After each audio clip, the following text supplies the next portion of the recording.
All right, Akim. Shalom, shalom. All praises, glory, and honor to Yahweh, Ba'ashem Yahweh Shai, Ba'ashem Rakah Kodash. Double honors to the apostles and the elders, great millstones, teaching us his truth, and salutations to the sincere Akim and Hakwathim you listen. May the blessing of election be upon your house. My name is Brother Raquai. Back in here with another quick and Lord's will is always an edifying lesson. And for today's lesson, I kind of just wanted to go through this chapter in the book of Tobit. And so I have title I wanted to name this lesson is Tobit, essentially is teaching his son Tobias. And what inspired this lesson was, seeing one of my elders, just the way that, how he has a very good, essentially good relationship with his son. And, that was very, very inspiring because, seeing that, that's really and truly how families should be. And family is kind of like, one of those building blocks into building a strong nation. And this is what a lot of our people don't understand. This is what a lot of our, Jakes, Israelites in the hood, they lose sight of, because instead, they go out and they want to build a lot of businesses. And I'm not saying there's anything wrong with that, but they ignore the core the fundamentals and actual building blocks to actually, repairing themselves, repairing the family. Essentially, that is essentially, what starts the rebuilding of a proper nation in order under Yahweh Bashem Yahushai, right? Because in Corinthians it lays out the order. The head of every woman is the man, and the head of the man is Hamashiach Yahushai, and the head of Yahushai is the Most High, Yahweh, right? So, and then you just have a lot of our people, in essentially in this order, right? So, seeing that was very, very inspiring, and I just wanted to bring out a couple precepts. And Lord's will, as always, this would be an edifying lesson, right? Because when you look at our nation, as a whole, there is no proper family structure, and especially here in America, Esau has done a very, very good, thorough job into destroying, what people call today the nuclear family. And the nuclear family is extremely important, because it actually has, people, you have your father and the mother, working in tandem in order, and then you have your children, and so on and so forth. But what Esau has done, because, he's a devil, right? He's essentially, binded the strong man, like the scriptures talk about, remove the strong man, and,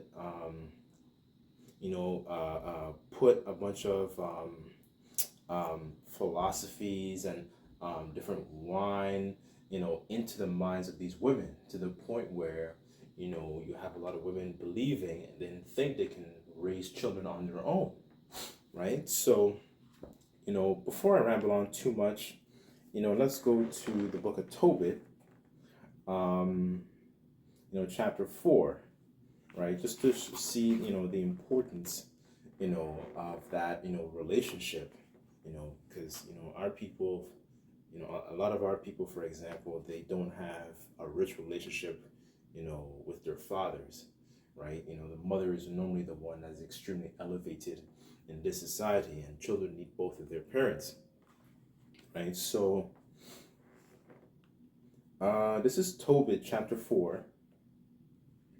I'll start at verse 1 and I'll read down. I'll just interject here and there, but I'll just read down, and then, Lord's will, as always, this will be edifying. So it says, Tobit chapter 4, verse 1, and it says, "In that day, Tobit remembered the money which he had committed to Gabriel in rages of Media. And he said unto himself, I have wished for death, wherefore do I not call for my son Tobias, that I may signify to him of the money before I die?" And it says, "And when he had called him, he said, My son, when I am dead, Bury me, and despise not thy mother, and honor her all the days of thy life, and do that which please her, and grieve her not. So essentially, Tobit, is so at this point in the story, he loses um, his eyesight. He was out there. He's burying the dead, right? And he's being essentially what he's going through, and then eventually he makes his prayer, and he can send. Then eventually he's going to send his son Tobias on this journey. But in this chapter here, as a matter of fact, I'll read it, then I'll insert my commentary here and there, and it says. This is verse 4, and it says, "Remember, my son, that she saw many dangers for thee when thou wast in her womb, and when she is dead, bury her by me in one grave. My son, be mindful of the Lord thy power, our power, all thy days, and let not thy will to set to sin, or transgress his commandments. Do uprightly all thy life long, follow not the ways of unrighteousness," right? So this is very important here. I kind of really want to touch on because, when you, how do I say this? With our people, there's something that I've noticed. Our people have a very strong obsession. I'm just mostly speaking about Israelites here in the West that are really into businesses and are entrepreneurs and so on and so forth. When it comes to our people, essentially giving counsel, a lot of the times it's in regards to, money. They're giving counsel in regards to how to establish this business. Not to say there's anything wrong with that, but at the core foundation, a lot of our people, because they don't know who they don't have an understanding of how to actually please their power and actually, be essentially, what's it called? Be, a man, be men of understanding, right? Because a lot of our people, they might be very good, at having a business, being a business owner or having a trade, and passing on that trade knowledge, to their son and or to their family member who's close to them or and whatnot. But our people lack the fundamentals because they don't have a rich relationship with their power in order to keep the commandments, keep the laws, and we're in this position because we transgress against the Lord, so on and so forth, right? They don't have that sort of understanding, and that's very, very important, because once you pass away, your son is going to carry up that upright mentality, and actually be that that man of understanding to be able to lead a household, be able to raise children and raise a family, right? That you don't have to worry about these things of him being essentially a degenerate, going out in the streets and behaving all like niggas, in a convenience store. You don't have to worry about him essentially being a nuisance. Yeah, when you look at a lot of these so-called black movies, for example, like one of my favorites is Boys in the Hood, right? You don't have to worry about him, picking up a gun and, going up and shooting up his own brethren, essentially. Like, you don't have to worry about these things because, you raised him and you taught him to actually have a healthy fear of the Lord and actually keeping his ways and his commandments, because that is essentially the ways to life. That's not, what Esau promotes in his movies is essentially his death. It's very contrary to the way our children should be functioning, right? So this is verse 6. As a matter of fact, before I continue, let me actually get two precepts, because it says to follow the ways and not transgress, right? So let me just let me go to Deuteronomy 4. Just bear with me on this.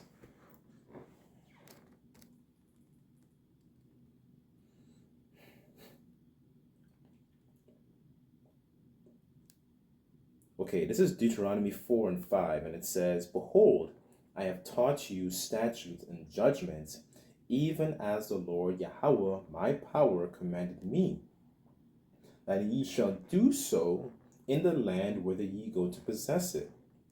Keep therefore and do them, for this is your wisdom and your understanding in the sight of the nations, which shall hear all these statutes, and say, This great nation is a wise and understanding people.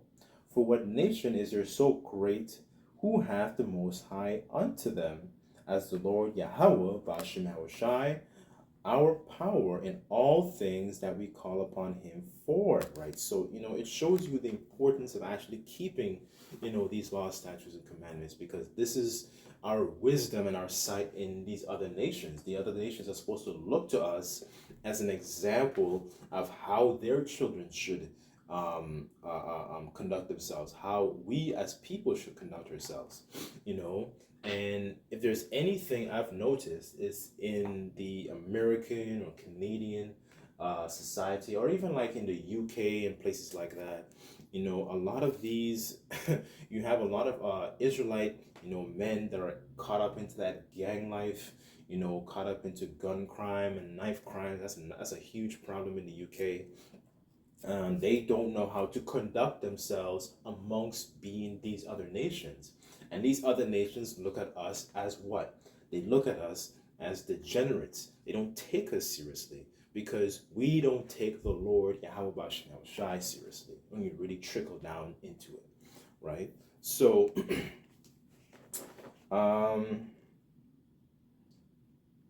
okay, I'll read verse 6. So just going back to another precept, Salakia. I did say that, because he mentioned how to actually be with family. 1 second, I think that's in Sirach.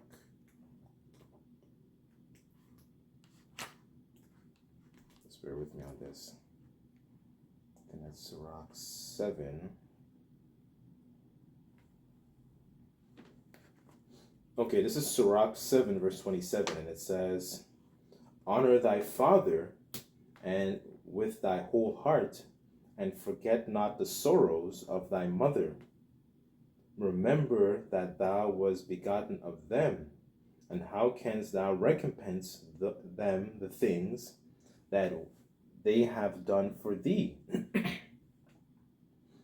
So, that's very, very essentially important, because, Jake has, that's how we know we're also living in the last days too, because, there's a precept, I believe it's in Timothy, that says in the last days, they become scoffers and disobedient to parents, something like that along those lines, right? And that is something that's very, very common, in this society. So this, our people have gone so far away from their culture. They're so uncultured.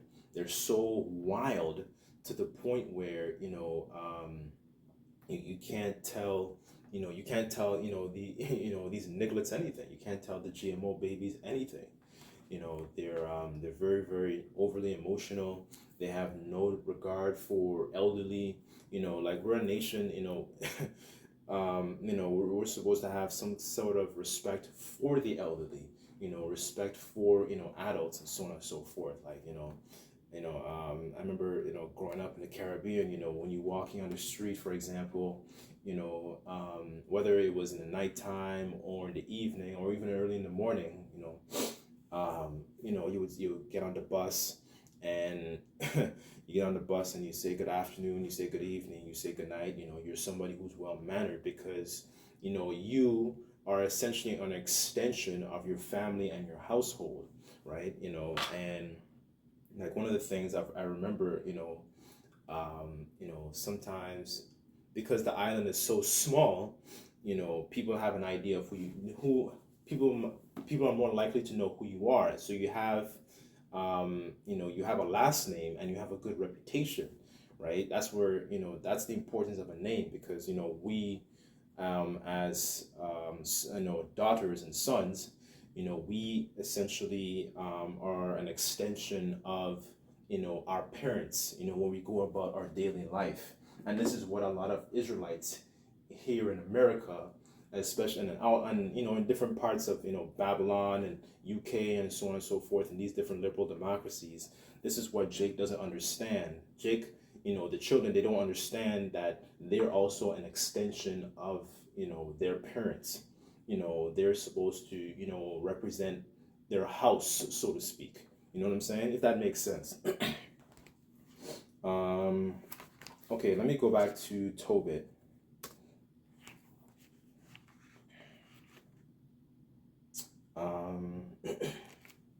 This is Tobit chapter 4. This is verse 6, and it says, "For if thou deal truly, thy doings shall prosperously, succeed to thee and to all them that lived justly." Right? And this is true riches.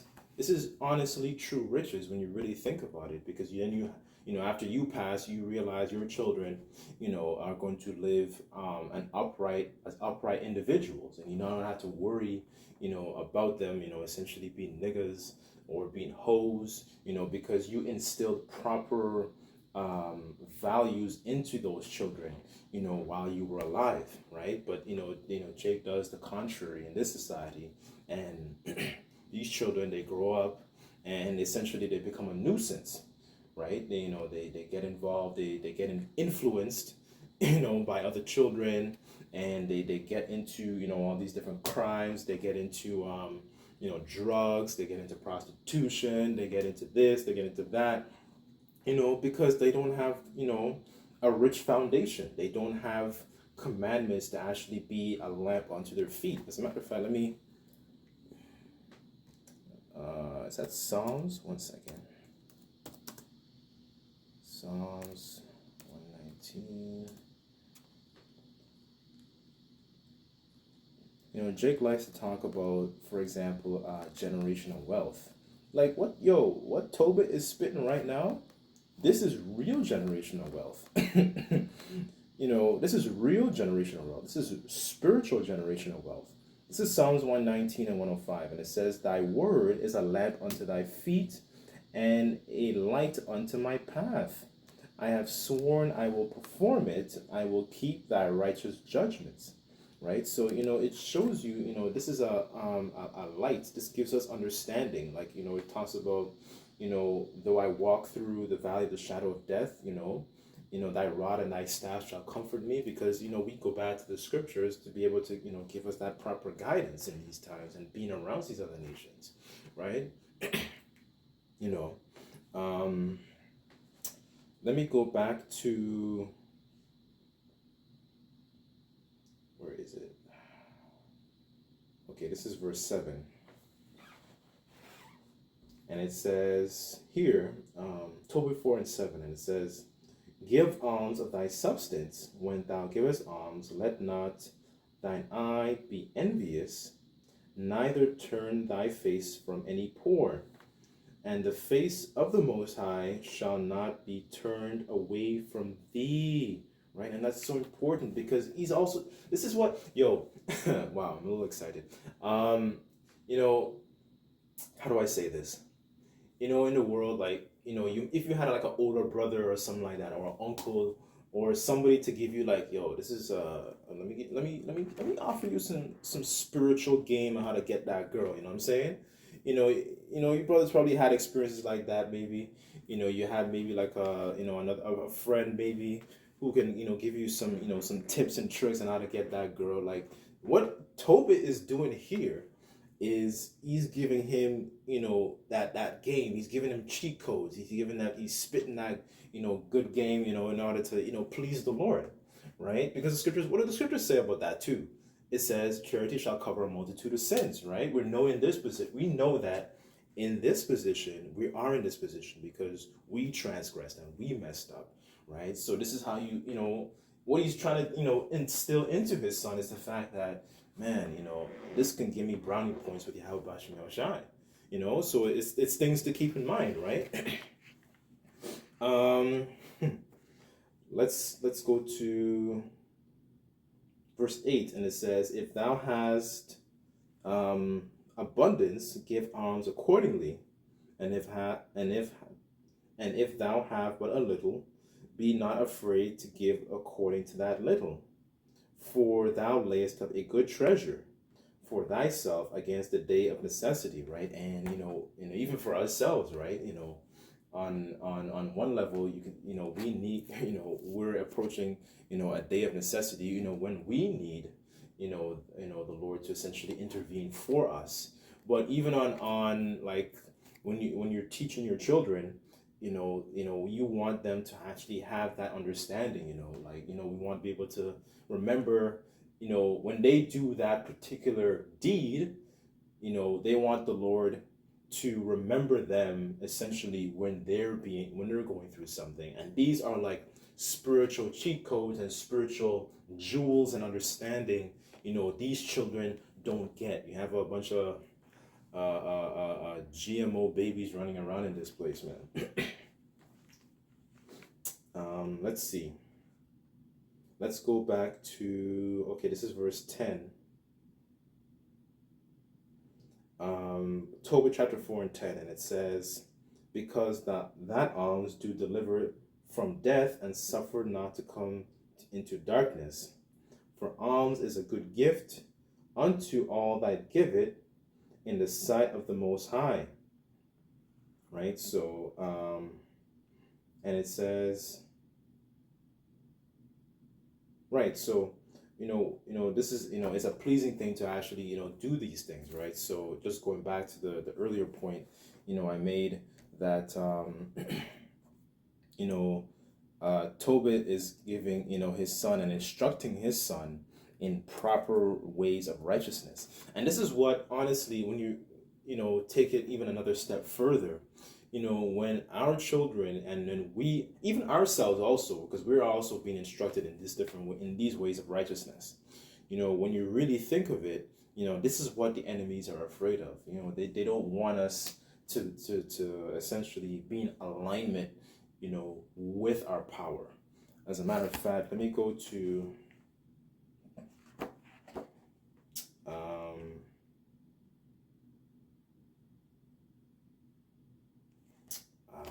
precept is that? That's in Sirach. I think that's Sirach 30.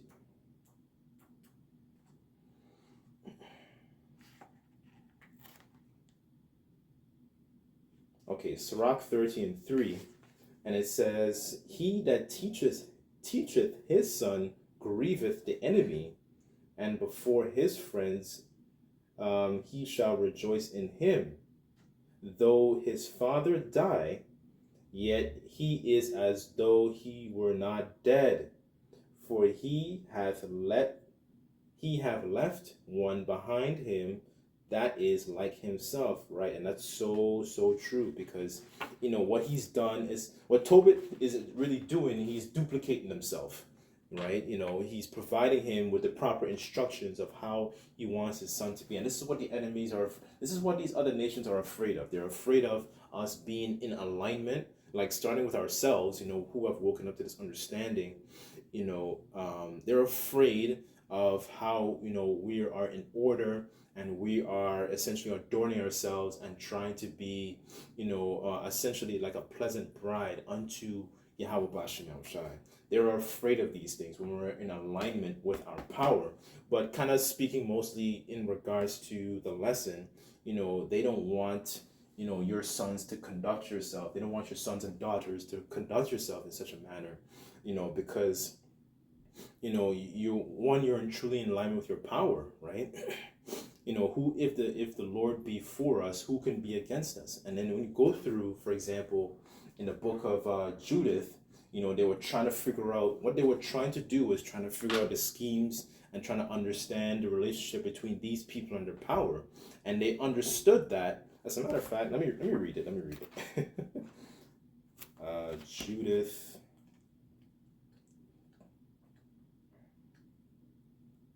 I think that's in the 5th chapter. Just bear with me.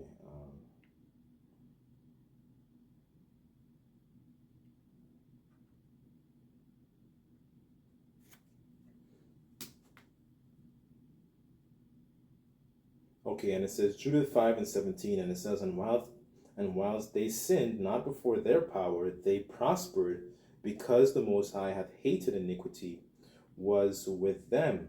But when they departed from the way which he appointed them, they were destroyed in many battles, very sore, and were led captives into the land that was not theirs, and temple of their power was cast to the ground, and their cities were taken by the enemies. But now they returned to their power, and are come up from the places where they were scattered, and have possessed Jerusalem, where their sanctuary is, and are seated in the hill of the country, for it was desolate. Right? So they understood the relationship between Israel and Yahweh Bashem Yahushai, is that when essentially we as a people, when we sinned, the Lord would scatter us. He would, mess us up. He would do this, he would do that. He would chastise us. He would use the other nations to essentially chastise us. But when we were in alignment with our power, our power would fight for us, right? They understood that. That shows that these other nations study us, right? But anyways, going back to the topic of the lesson is that, these other nations don't want to see us in alignment, with our power. They rather see us, the men, the pants sagging. They rather see us smoking blunts, the man popping another man's wife. They rather see the woman, looking like a whore, behaving like a whore.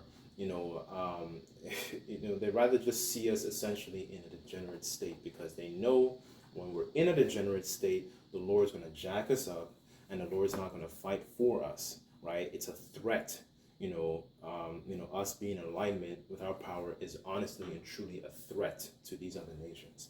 So that's pretty much it. I kind of didn't want to, make the lesson too long, but I just thought that was something I thought I would share, because the family is really is one of the building blocks in building a strong nation, right? That's real. Like, how Drake likes to talk about, the boss couple, a power couple, Jay-Z and Beyonce are like the power couple and all that. That they ain't no real power couple. The real power couple is an Israelite man in tune with his power, and then that woman in tune with her man, and those children feeding off that vibration, right? that is real power, right? When the Lord is intervening for us and working in our favor. It's not, these degenerates in Hollywood, talking about having businesses and being entrepreneurs and all that. Not to say there's anything wrong with that information, but they're missing they're missing the building blocks. They're missing the core element, right? The proper instructions, the proper wisdom, right? So, anyways, hopefully this video was edifying. Just like to give all praises, glory, and honor to Yahweh Bashem Yahushai. Until next time, I say Shalom.